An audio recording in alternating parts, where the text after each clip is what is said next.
Yeah, we are happy to have you here with us today. It's the first Wedia webinar of the year, and we are thrilled to have you join us in order to discover the exciting world of digital asset management and how it's transforming in today's digital landscape. I'm Lynn, your host today. I'm here with my co-host Steffi and also our two amazing guests, Ralph Windsor and Olivier Grenet, which are two DAM experts. So if there's anything, if you have any questions, please let us know via the little chat box. We're gonna then answer them at the end of the webinar, or when there's something like you have a problem with the sound or something like this, please let us know there as well.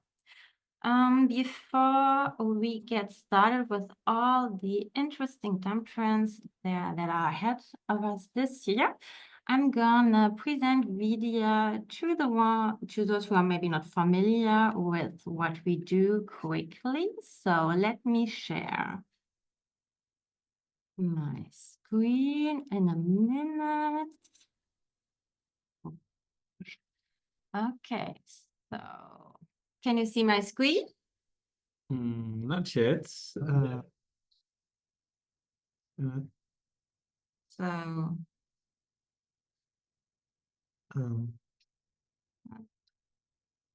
hang on.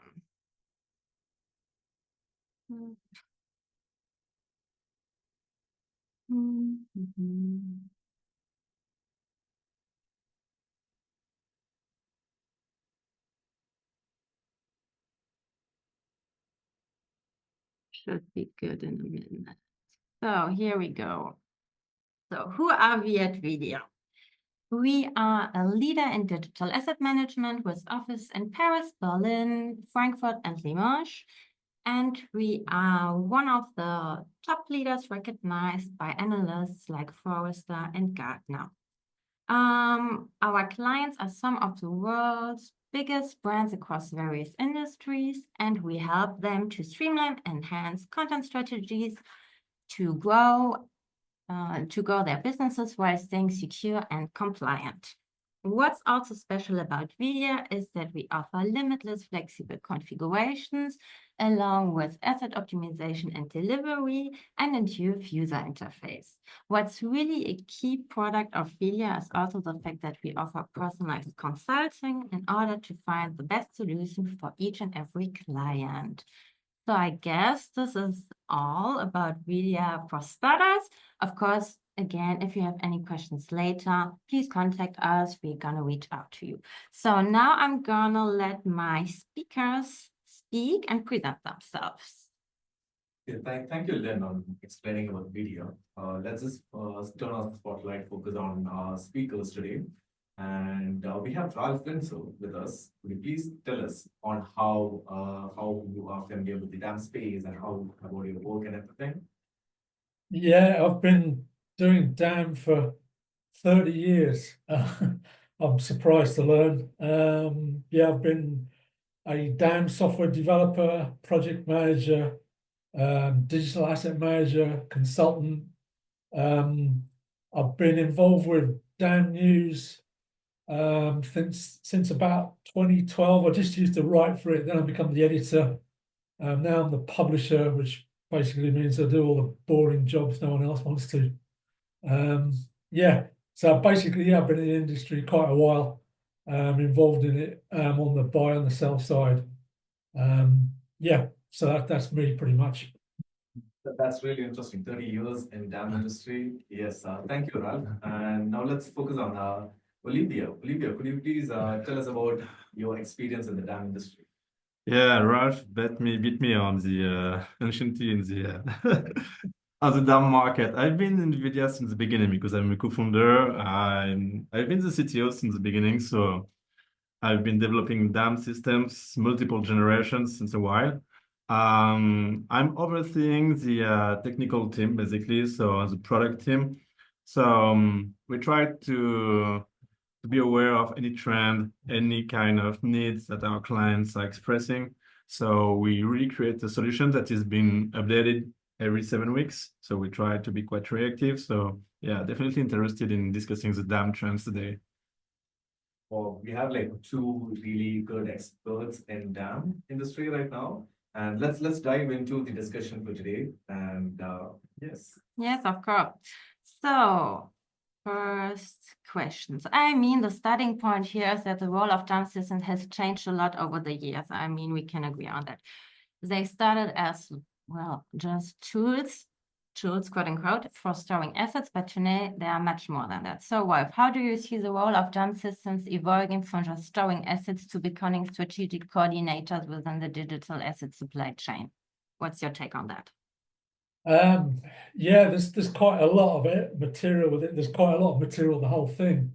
But I think the change that's occurred over the last probably 10, 15 years is you're starting to see dams being more like what I would refer to as air traffic control centers rather than warehouses, which is how people would have thought of dam in the past is, oh, it's a big sort of box for all your assets. Now it's sort of this thing that coordinates the entire digital asset supply chain, digital asset life cycle.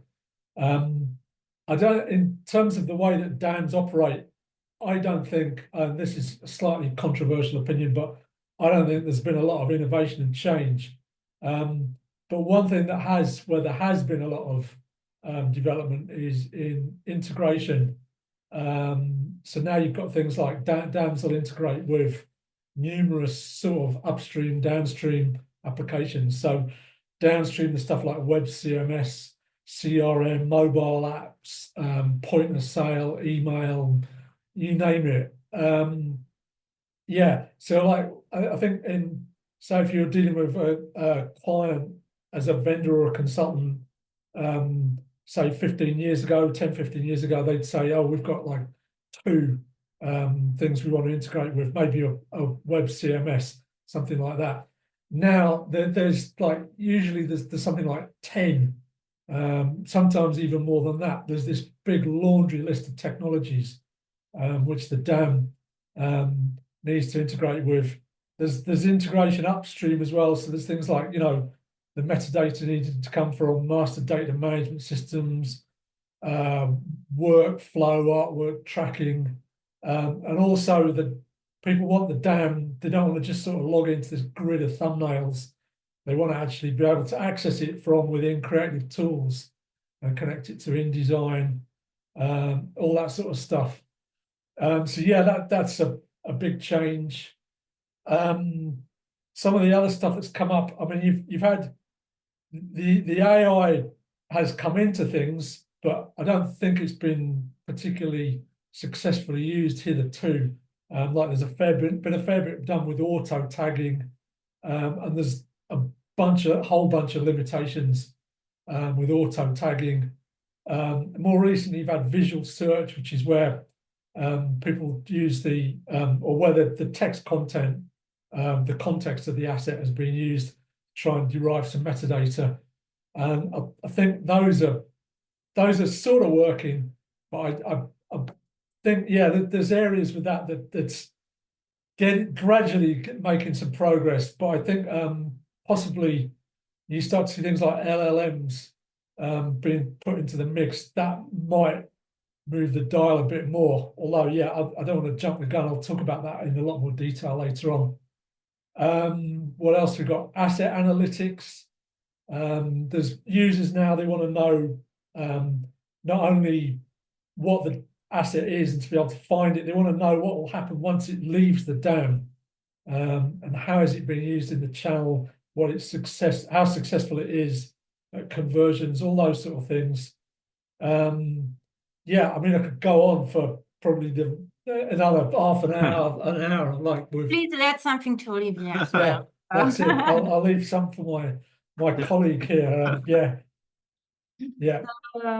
Thank you very much, Rob. Olivier, what's your take on that? Yeah, I think we've evolved from a world where you ask a CMO, do you have a dam? The people who say, I don't really know. It's a tool for photographers, isn't it? And it wasn't really visible and wasn't part of the marketing tool chain. And that changed quite recently, actually, because dams, they really became a central point of distribution of assets, being connected, like Ralph Windsor just said, to multiple systems. That's how it emerged in visibility to be like a crucial tool in the marketing stack.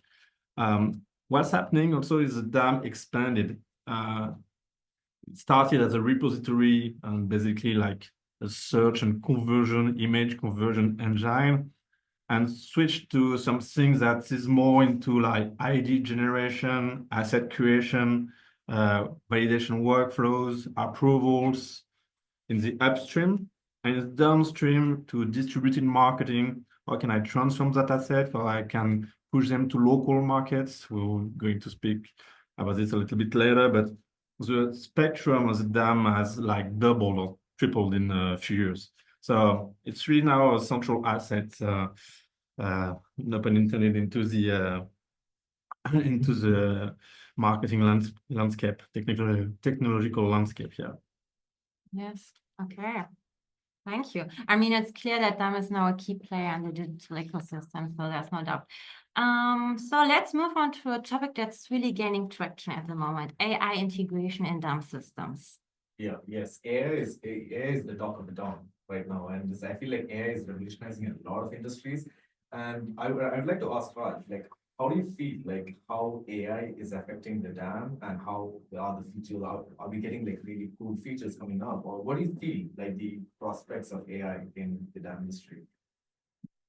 Yeah, it's an interesting topic, this. I'm what you might call a nuanced AI skeptic. I think there's a lot of potential with AI, but I think it's not, the current reality is not quite as good as the marketing suggests.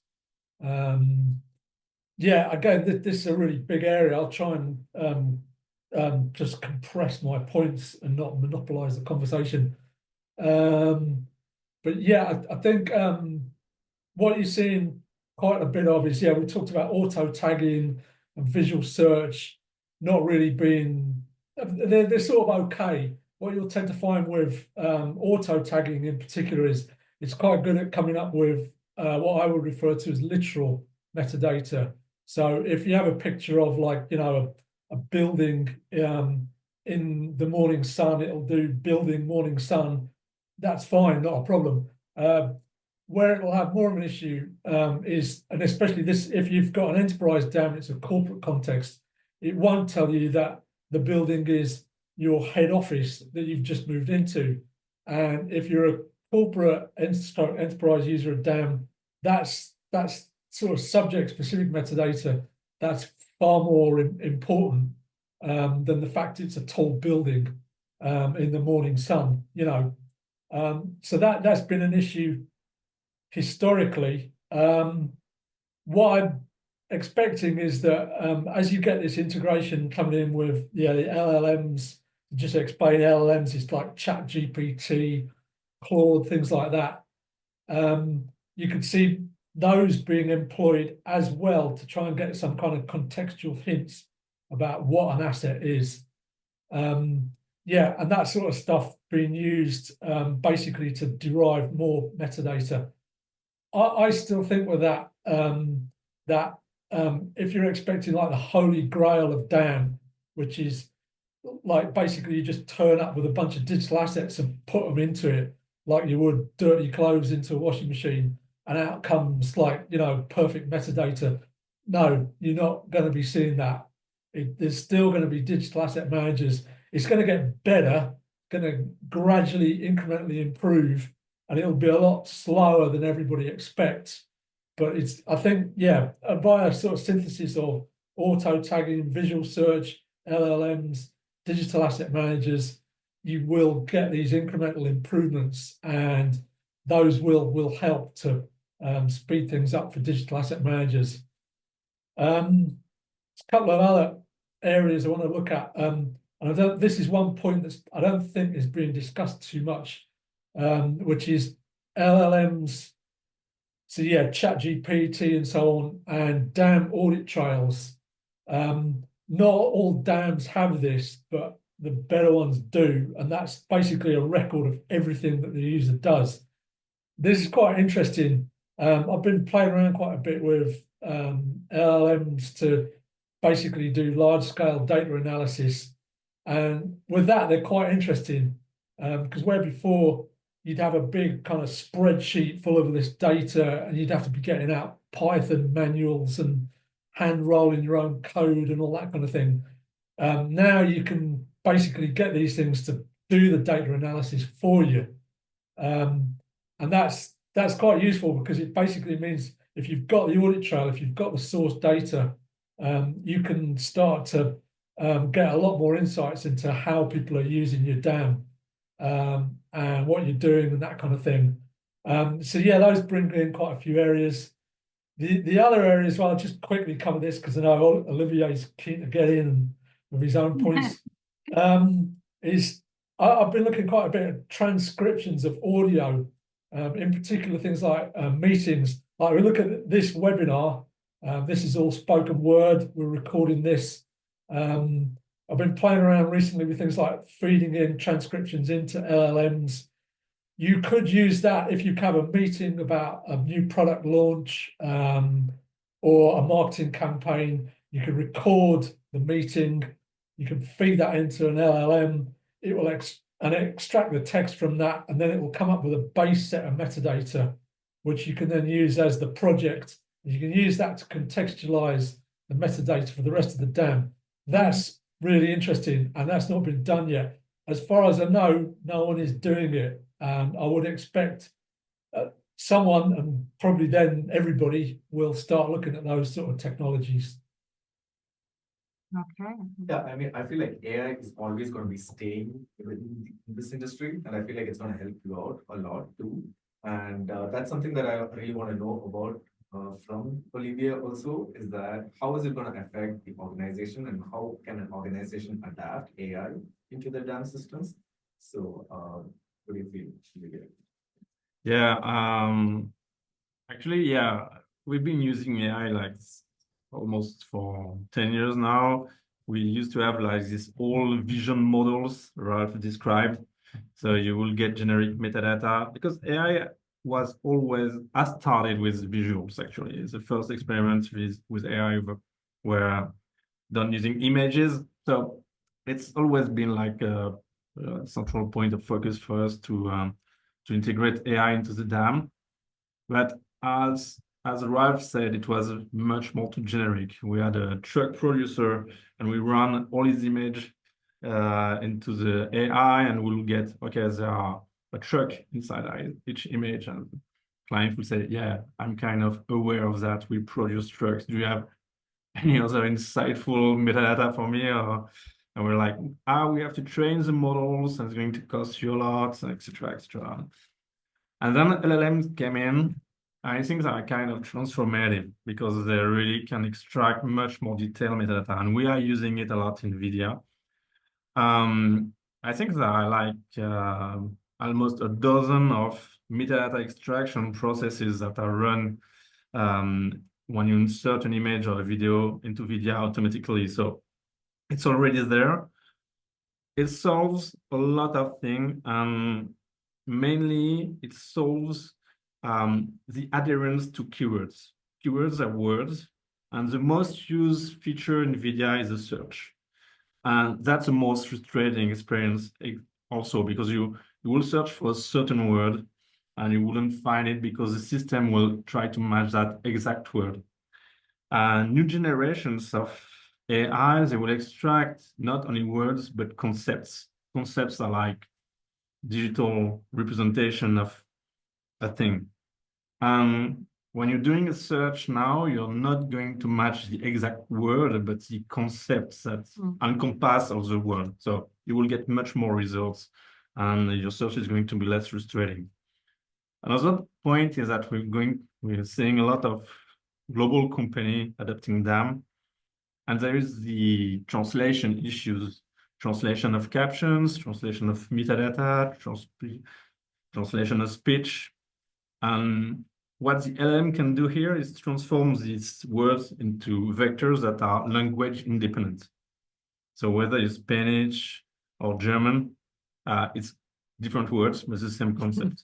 So helps a lot in search, and I think we are going to see a lot of improvements there. The key issue we're kind of having that Ralph evoked, it's the personalization for each brand. To retrain a LLM is kind of costly and has to be done very precisely by data scientists. So currently, I guess most of the DAM offers vendors that are not offering like LLM customization by injecting like the knowledge of the company into the LLM to make search metadata extraction much more in line with the industry, well, the company itself, the environment where it operates. So that's a challenge we want to tackle. And yeah, that's such a wealth of metadata already available in existing DAM. So we know we can really work on that to make it much more efficient. Yeah, so definitely looking into it. Thank you, Olivier. Seems like we are in the verge of a major shift in AI. It'll be really interesting to know what it's gonna come out. And let's talk about something more, something different. That is generative AI. And let's see what is that big trend. Yes, another big trend indeed. So, I mean, you all know by now tools like DALL-E or Midjourney, and they are changing the way we think about content creation. Well, what challenges do DAM vendors face when trying to integrate generative AI for asset creation? And how could this technology reshape marketing workflows in the future? What do you think? There's a couple of areas. Again, I'm kind of impressed with the technology on one level, but it's like with a lot of AI tech, it's kind of you scratch the surface a bit, and like it doesn't look the issues start to gradually come out of the woodwork. Not to mix the metaphors too much there. I think the two areas, like the first thing is what I call this one standard deviation art that you get with generative AI. What I mean by that is that a lot of the artwork that it produces, it's very similar. It all tends to have this kind of generative AI look about it. I can see when this comes in, well, it's already in, but if it's plugged in unthinkingly by DAM vendors, as an end user, you're going to say, right, okay, well, what's the point in me trying to search for something? Why don't I just type it into a prompt, and what it comes back with, I'll use. And if you're under a time pressure, like you have to get something ready for a presentation or meet a deadline, you're just going to accept what it's done, or what it's come up with.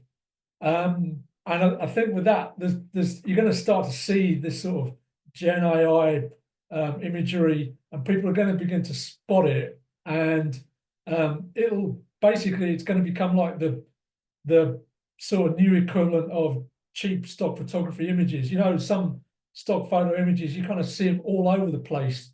And you know that they can all be kind of, you buy them for $1 on Shutterstock or whatever it is. And I think it's going to be the same sort of thing with Gen AI. Is after the initial interest has come in with it, people are going to say, right, okay, this has been produced cheaply, and it would sort of suggest that the brand doesn't care too much about whatever particular campaign they've used it in. So there's that issue that they're going to need to think about. I think the other side as well is the whole legality, trustworthiness, the provenance of the source material that are used for these images, so biometrics and stuff like that. I know Mark Milstein, I'm not sure if he's on the call, but quite a few people know he is. He's mentioned this quite a bit.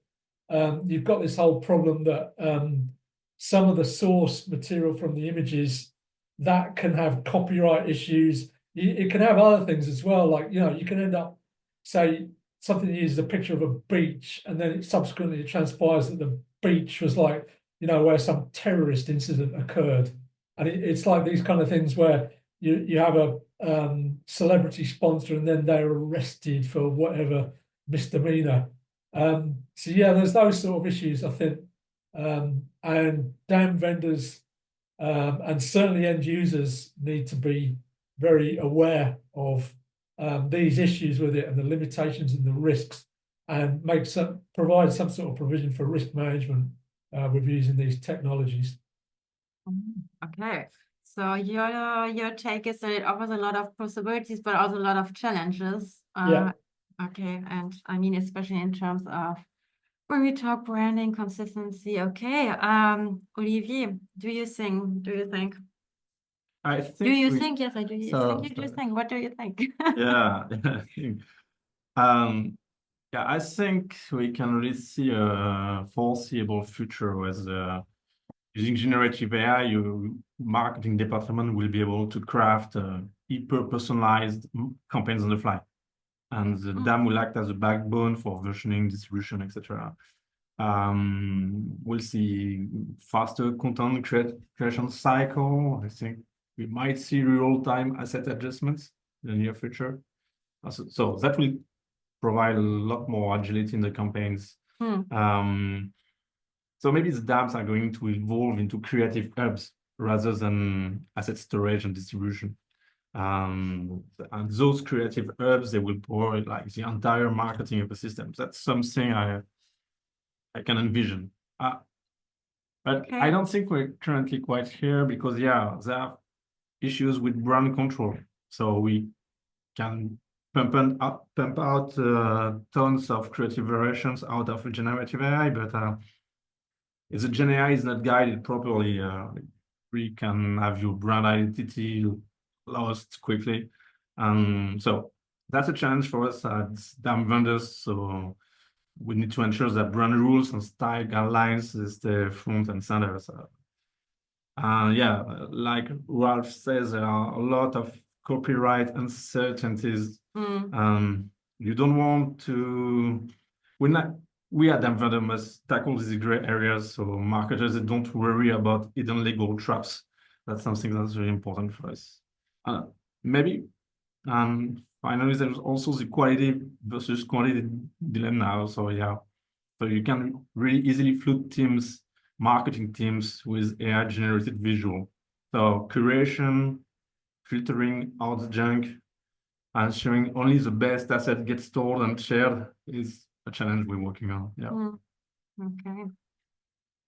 Yes, well, I mean, it's clear that, like I said, there's a lot of potential, but also it's not without challenges. So stay tuned. And as DAM providers, of course, we are here to advise our clients on this. And yeah, we're gonna see what the future brings. So now let's shift our focus to another key topic, which is also a key topic in terms of the video offering, localization. Yes, as businesses expand globally, managing assets across multiple languages, regions are becoming more tougher. And Ralph, how do you think like DAM systems can help in this, and how they can manage the complexity, and what are the best practices that you feel like DAM can do for a localization of assets? What do you feel?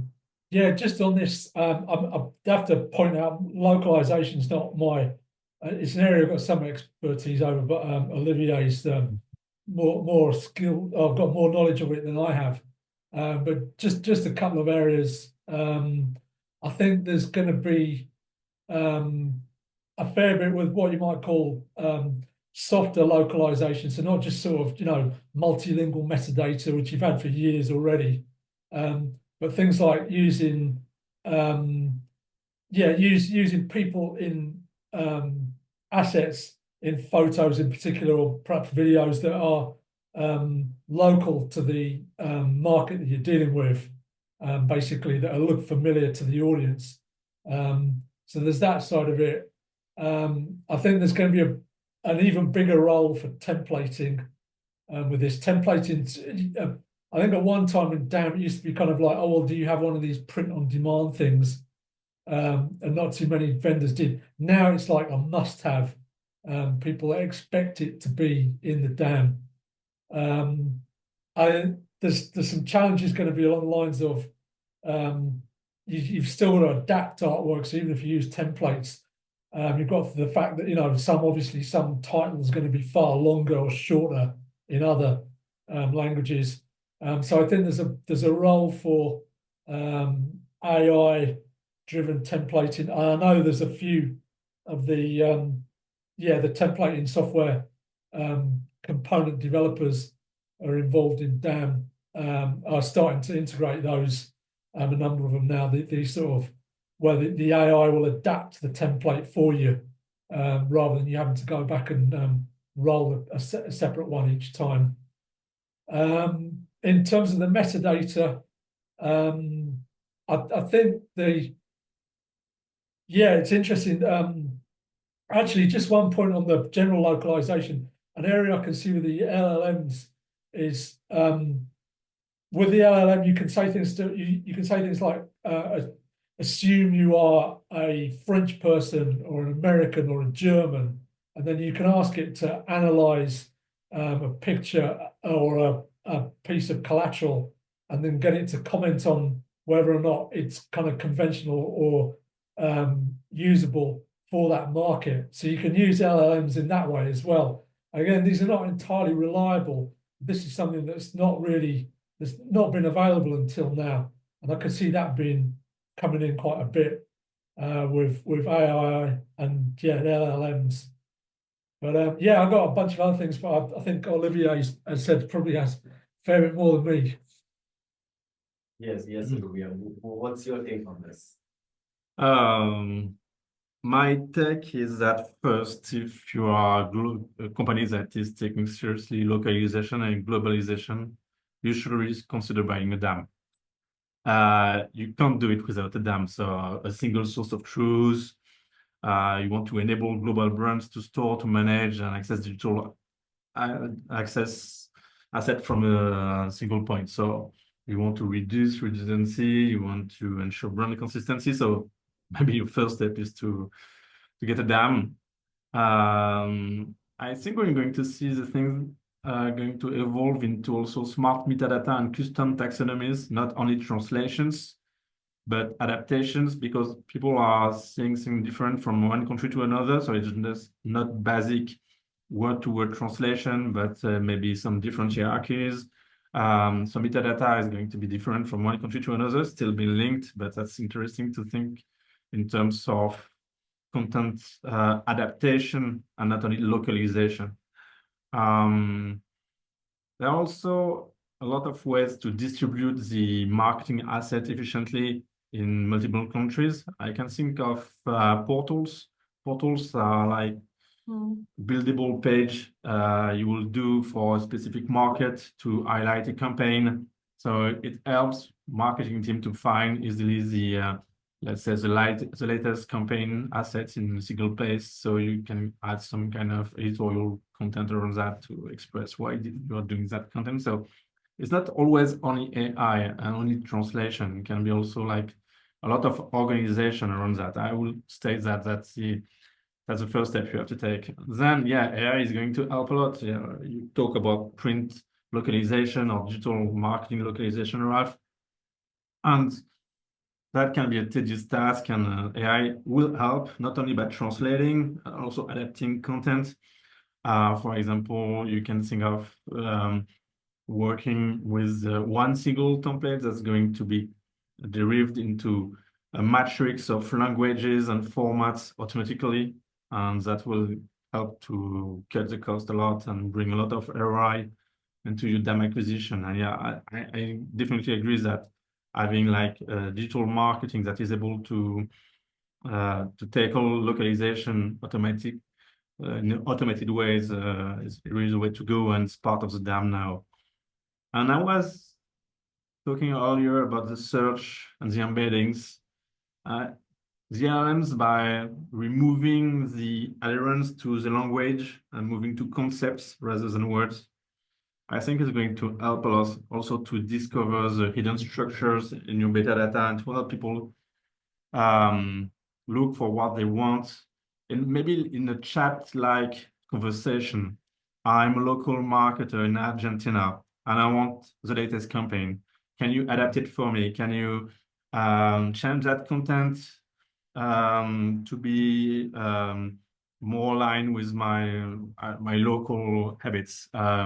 We've got a social network there that is kind of this and this dimensions for posts. Can you adapt my content for it? Can you translate it? Can you transform the people so they look like people in my country, etc.? So rather than having maybe the kind of DAM we're having now, we're maybe going to move to something that is hyper personalized for every global marketer in the world. So that's a vision that I think we can really foresee, and I think it's going to happen thanks to the AI. Yeah. Yes, the whole development in the dance space is fascinating, and especially the word I would like to take the word global, because I feel like the thing is going to go global, and with the help of AI and everything, and it's going to make the processes more efficient.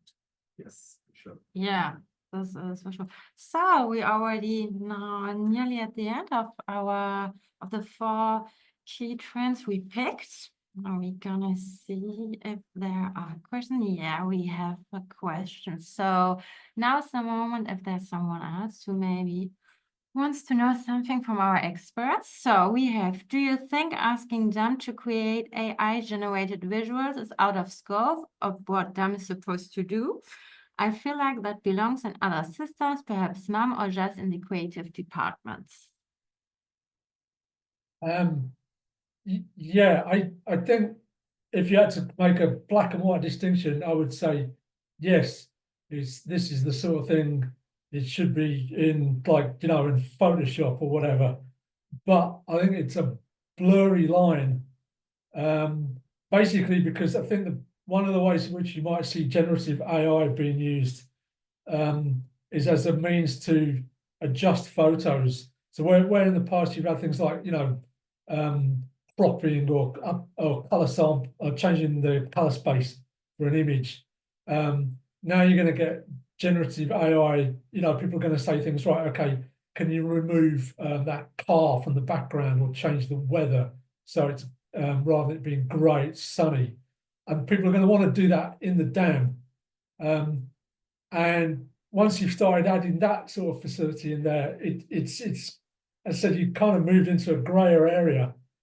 And then I can see some of the users saying, well, this is really annoying that I have to go from the, if I want to adjust an asset, I have to go into the DAM. If I want to create one, I have to go into this other system to do it. Why can't I just do it from the one place? And DAM vendors usually do what their users tell them to because they want to keep their business. So I can see that line getting crossed and becoming quite blurry. So yeah, in an ideal scenario, yes, you would keep these in neat boxes, but I don't think the real world will behave in that way. Yes. Yeah, I think if you think from a user experience point of view, you're searching for an image, finding kind of this image you would like to publish, but it's not exactly the one you would like to publish. So it's very difficult to then break that experience, that flow into moving to another system, to do this adjustment, getting back, maybe to store this adjustment because you want to keep track of that image that's been bonified as a record. So yeah, we DAM vendors, we really believe that everything is going to move into that flow seamlessly. So we are integrating technologies, for example, that can change the background, that can add props to product shots, because ultimately people are coming to the DAM to use an image. They want that image to be usable right now. They don't want to wait. So yeah, we definitely want to integrate that kind of technology. Okay, amazing. So I think we are now really at the end of this nice webinar. There were like valuable insights. So thank you, everyone. Thanks to our guests. And I don't know, Stefan, do you have to add Yes. something? Thank you for everyone who attended, and it was a really amazing session. And yeah, thank you, Ralph, and thank you, Olivier, for being here and sharing your thoughts.